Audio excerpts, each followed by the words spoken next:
personnes sont vraiment en train de rentrer chez elles, paniquées. On a croisé un monsieur qui nous a dit qu'il avait vu des gens blessés, des gens brûlés, évacués du métro peu après que les explosions aient été entendues à l'intérieur. Nous, on est assez loin, on voit effectivement beaucoup d'ambulances à distance, mais nous n'avons pas croisé, nous, physiquement, ces personnes. En tout cas, ce que je peux vous dire, c'est qu'il y a une vraie panique dans les rues.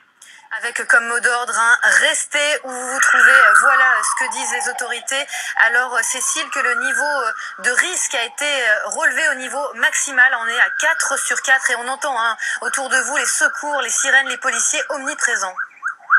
Oui, il y a des sirènes de police partout. Nous, on a essayé pour arriver jusqu'à cette zone, circuler dans la ville est complètement morte. On sent vraiment qu'on est dans un jour de panique dans cette ville, qui a à la fois eu des explosions donc à l'aéroport et là en plein cœur de Bruxelles dans le métro.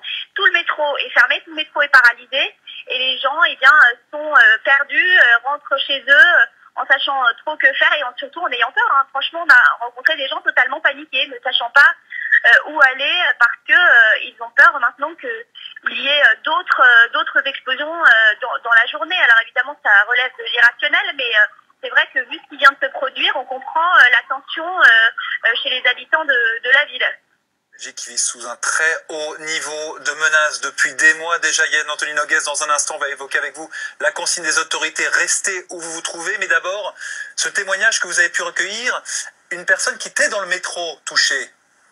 Effectivement, écoutez, c'est le producteur de notre bureau BFM TV ici à Bruxelles qui a pu lui parler, qui m'a fait part de ses témoignages. Il a parlé à une jeune femme qui était présente dans la rame de métro et selon elle, l'explosion a eu lieu au moment où le train allait partir de la station Malbec vers Arlois, en direction d'Arlois, donc en s'éloignant des institutions européennes. Et les blessés sont actuellement traités dans le bâtiment de la Direction générale agriculture de la Commission européenne, rue Joseph II, donc juste à côté, de même que dans l'hôtel Thon, un hôtel juste à proximité de la station de métro. Donc la détonation a eu lieu vers 9h11. D'après ce témoignage, il a eu lieu donc dans la rame, c'est ce que nous disait la porte-parole de la STIB, la RATP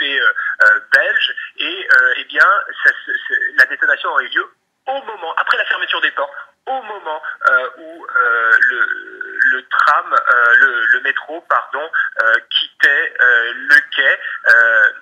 Donc ça se situe dans le quartier européen à Bruxelles. Le bilan à ce stade est inconnu. Des blessés sont soignés à même le trottoir et donc je vous le disais, à l'intérieur d'un bâtiment de la Commission européenne, à l'intérieur d'un hôtel, et des démineurs sont également sur place.